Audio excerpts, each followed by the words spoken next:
के तपाईलाई पनि लाग्छ आजभोलि हाम्रो समाजमा हत्या जस्ता घटनाहरू पहिलेभन्दा धेरै बढेको देखिन्छ। कहिलेकाहीँ त यस्ता घटनाका पीडितहरू हामीले चिनेका, जानेका, हाम्रै नजिकका मानिसहरू नै हुने गर्छन्।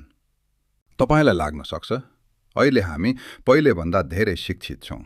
सामाजिक सञ्जाल र इन्टरनेटको कारणले गर्दा मात्र यस्ता घटनाहरू धेरै सुनिएका हुन्। तर यो पूर्ण रूपमा सत्य होइन।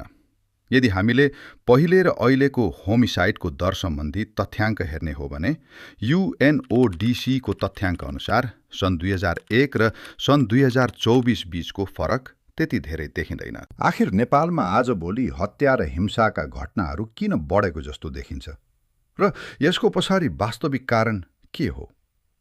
आजको भिडियोमा हामी बुझ्ने प्रयास गरौँ। नेपालमा हत्या किन हुन्छ भन्ने विषयमा भएका अध्ययन, प्रहरी तथ्याङ्क र अपराधशास्त्रीय विश्लेषण हेर्दा अधिकांश घटनाहरू योजनाबद्ध सिरियल अपराधभन्दा व्यक्तिगत विवाद र आवेगसँग बढी सम्बन्धित देखिन्छन्। मुख्य 3 कारण। 1.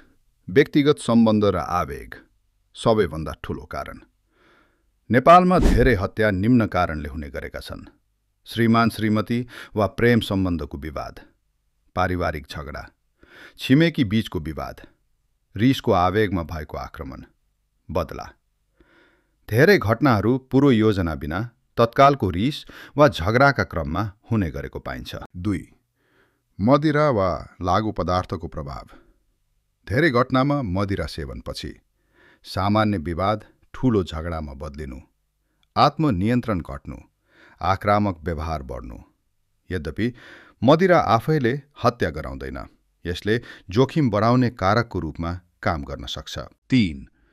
आर्थिक तथा सामाजिक तनाव, सम्पत्ति सम्बन्धी विवाद, ऋण वा पैसाको झगडा, बेरोजगारी र दीर्घकालीन तनाव, घरेलु हिंसा, सामाजिक वा पारिवारिक दबाव।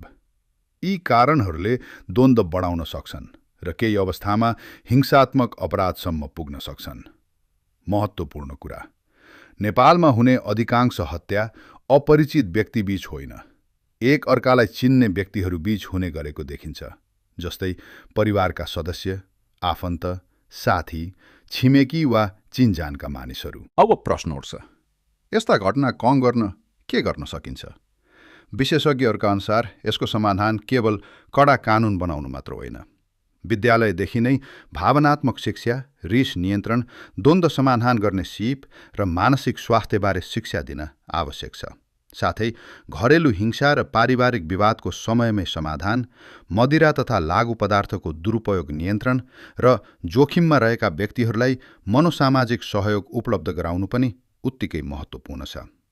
सरकारले प्रभावकारी कानुन कार्यान्वयन, छिटो र निष्पक्ष न्याय तथा अपराध रोकथामका कार्यक्रमलाई प्राथमिकता दिनुपर्छ। अन्ततः हत्या रोक्ने सबैभन्दा प्रभावकारी उपाय अपराध भएपछि सजाय दिनु मात्र होइन, अपराध हुनुअघि त्यसका कारणहरूलाई कम गर्नु हो। आजको लागि यति नै। यदि यो भिडियो तपाईलाई जानकारीमूलक र उपयोगी लाग्यो भने कृपया यसलाई आफ्ना साथीभाइसँग साझा गर्नुहोस्। यस्ता तथ्यमा आधारित भिडियोहरू हेर्न हाम्रो च्यानललाई लाइक, शेयर र सब्स्क्राइब गर्न नभुल्नुहोस्। धन्यवाद। फेरि अर्को भिडियोमा भेटौँला।